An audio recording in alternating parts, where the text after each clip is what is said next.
Hello everyone, welcome to our channel. This is Srishti Agarwal. तो मैं आप सभी कक्षा 4 व 5 के स्टूडेंट्स के लिए लेकर आई थी सब्जेक्ट हिंदी के कार्यपत्र का सॉल्यूशन, जिसमें हमने कार्यपत्र 15 तक कंप्लीट सॉल्यूशन देख लिया है। अगर किसी कारणवश कोई भी आपका वीडियो मिस हो जाता है तो आप हमारी चैनल की प्लेलिस्ट से चेकआउट कर सकते हैं। यहाँ पर हम स्टार्ट करेंगे कार्यपत्रक 16 से कंटिन्यू। तो स्टार्ट करेंगे सबसे पहले इसी कार्यपत्रक से सॉल्यूशन, और पूरा वीडियो एंड तक देखिएगा ताकि आपको काफ़ी सारे कार्यपत्रक की सॉल्यूशन इसी पार्ट में मिल सके। तो यहाँ पर है फर्स्ट क्वेश्चन। यात्रा के समय मुरली ने सड़क के किनारे अलग अलग स्थानों पर अलग अलग संकेत बने देखे। इस तरह के संकेत आपने भी देखे होंगे। मुरली को इन संकेतों का अर्थ नहीं पता। यदि आपको पता है तो लिखकर बताइए, नहीं पता हो तो किसी से पूछ कर लिखिए। जैसे यहाँ पर ये जो चित्र है ये दिखाई दे रहा है आपको, ये है ट्रैफिक सिग्नल लाइट, ठीक है, जिसमें होता है लाल ऊपर की और बीच में होता है येलो पीला और नीचे होता है हरा रंग। लाल रंग की बत्ती का अर्थ होता है गाड़ी रोक देना। आपने देखा होगा रेड लाइट हो जाती है तब हम क्या करते हैं, गाड़ी को स्टॉप कर देते हैं, वहीं पर रोक देते हैं। येलो लाइट का मतलब होता है पीली लाइट का, पीली रंग की बत्ती का अर्थ होता है चलने के लिए तैयार, यानी आप अपना इंजन चालू कर लीजिए ताकि आप चलने के लिए रेडी हो सकें। और जैसे ही हरी बत्ती होती है, ग्रीन लाइट होती है, तो इसका अर्थ होता है आगे बढ़ने का संकेत, जिसमें आप गाड़ी को ऑन करके आगे बढ़ सकते हैं। तो ये तीनों लाइट के संकेत हो गए आपकी, लाल पीली और हरी रंग की। अब नेक्स्ट इस तरह के भी आपने चिन्ह देखे होंगे, जगह जगह बने रहते हैं, ट्रायंगल में, कोई राउंड में। तो देखिए ट्रायंगल में ये है एक पटरी का साइन जैसा लग रहा है ना कुछ। इसका अर्थ क्या होता है, इसका अर्थ होता है आगे रेल की पटरी है, यानी रेलवे क्रॉसिंग है। यहाँ पर देखिए यू टर्न को क्रॉस कर दिया गया है। इसका अर्थ क्या हो गया, इसका अर्थ है वापस मुड़ना मना है। जिस रास्ते से आप जा रहे हैं उसी रास्ते पे वापस मुड़ने का यहाँ पर कोई रास्ता नहीं है। आगे देखिए नेक्स्ट ट्रायंगल में देखिए यहाँ पर चिन्ह बना हुआ है। पहले ब्रॉड है रास्ता, यानी चौड़ा रास्ता है, देन वो सकरा हो गया। इसका अर्थ होता है सकरा रास्ता, कि आगे की सड़क जो है वो चौड़ाई कम है, जो आगे की सड़क की चौड़ाई है वो कम होने वाली है। अगला है देखिए साइन अप और साइन डाउन, दोनों साइन को यहाँ पर क्रॉस कर दिया गया है, जिसका अर्थ होता है वाहनों का आना जाना निषेध है। यहाँ पर देखिए ध्यान रखिए, अगर इसमें एक पे अगर लाइट नहीं, एक पे लाइन नहीं होती, उसका अर्थ है सिर्फ आगे बढ़ने का रास्ता है, ठीक है। और एक पे अगर नीचे वाली पे अगर क्रॉस नहीं लगा रहता है, इसका अर्थ है कि सिर्फ आने का ही रास्ता है, जाने का रास्ता नहीं है। और दोनों पे है, इसका अर्थ है आने जाने का रास्ता उपलब्ध नहीं है वहाँ पर, ठीक है। वहाँ पर गाड़ी चलाना निषेध है, वहाँ पर गाड़ियों का गाड़ी चलाने पर रोक है, ठीक है। तो ये होता है कार्यपत्रक 16 का सॉल्यूशन डन। नेक्स्ट देखेंगे कार्यपत्रक 17 का सॉल्यूशन, जिसमें है नीचे दिए गए चित्र को देखिए और अपने साथी से बातचीत करिए। तो यहाँ पर क्या क्या एक्टिविटीज़ हो कर रहे हैं बच्चे, वो आपको लिखना है। तो देखिए बच्चे बगीचे में खेल रहे हैं, 2 बच्चे झूला झूल रहे हैं, 2 बच्चे सीसा पर बैठे हैं। देखिए यहाँ पर, ठीक है। इसी तरह से कुछ बच्चे फुटबॉल खेल रहे हैं, एक छोटी बच्ची फिसल पट्टी पर फिसल रही है, 2 लड़कियां मिट्टी में खेल रही हैं, ठीक है, सैंड टॉय से खेल रहे हैं ना। बगीचे में फूल खिल रहे हैं, फूल दिख रहे हैं आपको, तो इसका अर्थ ये बगीचे में फूल खिल रहे हैं। तो ये होता है कार्यपत्रक 17 का सॉल्यूशन डन। अब देखेंगे कार्यपत्रक 18, जिसमें है समान ध्वनि वाले शब्दों का मिलान कीजिए। तो जौकर को मिलान कर देंगे ठोकर से, अमीर समीर, सीता गीता, आधा राधा, लकड़ी मकड़ी, जैसा वैसा, खेला मेला, अगर मगर, बंदर अंदर, हीरा खीरा, हल्दी जल्दी, कक्षा रक्षा।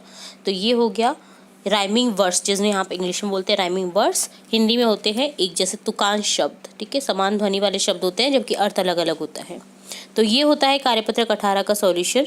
एक और क्वेश्चन है इसी में, सेकंड क्वेश्चन, समान ध्वनि वाले शब्द बनाइए।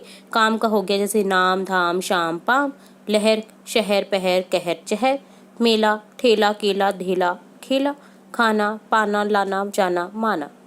तो ये हो गया कार्यपत्रक 18 का सॉल्यूशन। नेक्स्ट है कार्यपत्रक 19 का सॉल्यूशन, जिसमें है व्यवहारिक व्याकरण, जिसमें हम देखेंगे फर्स्ट क्वेश्चन, विपरीत लिंग शब्दों को रेखा खींचकर मिलान कीजिए। लिंग शब्दों को आपको विपरीत अर्थ वाले शब्दों को, विपरीत लिंग वालों को मिलान करना है। जैसे घोड़ा का हो गया घोड़ी, नागिन नाग, बंदर बंदरिया, चिड़ा चिड़िया, धोबी धोबिन। सेकंड क्वेश्चन है, दिए गए शब्दों को पढ़कर उनके विपरीत लिंग शब्द लिखिए। ठाकुर ठकुराइन, राजा रानी, बहन भाई, शेर शेरनी, बकरी बकरा। थर्ड क्वेश्चन है, दिए गए शब्दों में लिंग पहचान कर उचित स्थान पर लिखिए। तो स्त्रीलिंग में देखिए जिसमें ई की मात्रा आती है वो ज़्यादातर स्त्रीलिंग है, और सेंटेंस में अगर लास्ट में ई आ रहा है तो वो भी स्त्रीलिंग शब्द है, अगर ऐसे नहीं पहचान में आ रहा है तो। ठीक है, तो देखिए, और आ की ध्वनि वाले, ए की ध्वनि वाले पुल्लिंग होते हैं, तो ध्वनि वाले। ठीक है, अगर आपको सेंटेंस, अगर आप इससे कन्फ्यूज़न हो रहे हैं तो आप सेंटेंस बना के दीजिए, देख लीजिए, उससे भी पता चल जाएगा। जैसे चूड़ी, पायल। अब पायल आप कहेंगे कि ए की मात्रा है तो ये स्त्रीलिंग कैसे हो गया, पर आप देखिए वाक्य में प्रयोग कीजिए, पायल झनकती है, ई आ रहा है, इसका अर्थ ये है कि ये स्त्रीलिंग है। अंगूठी, पुस्तक। अब पुस्तक आप कहेंगे कि ए की ध्वनि है, ये स्त्रीलिंग कैसे होगी, तो मैं पुस्तक पढ़ती हूँ, पुस्तक यहाँ रखी गई, तो ई की ध्वनि आ रही है, तो ये है स्त्रीलिंग। नदी स्त्रीलिंग है। पुल्लिंग, झुमका, हार, पानी, दही, घर। अब देखिए हार, देखिए कैसे पहचाना अपना पुल्लिंग है, हार वहाँ पर पड़ा हुआ है, कभी ऐसा नहीं आता कि हार वहाँ पर पड़ी हुई है, ये रॉन्ग हो गया। आ की ध्वनि आ रही है, ए की ध्वनि आ रही है, इसका अर्थ है पुल्लिंग है ये। तो ये डन होता है कार्यपत्रक 19 का सॉल्यूशन। अब देखेंगे कार्यपत्रक 20, जिसमें क्वेश्चन फर्स्ट है, कविता पढ़िए, खाली जगह में गिनती को शब्दों में लिखिए। 1 है मुर्गी, 2 है अंडे, 3 तितलियां, 4 है झंडे, 5 उंगलियां, 6 हैं घोड़े, 7 सिपाही, 8 पकोड़े, 9 है कलियां, तारे 10, हो गई गिनती, आ गई बस। तो ये बहुत ही सुंदर कविता है गिनती से रिलेट। यहाँ पर देखिए आपको शब्द देखने थे, देखिए 1 2 3 4 5 6 7 8 9 10।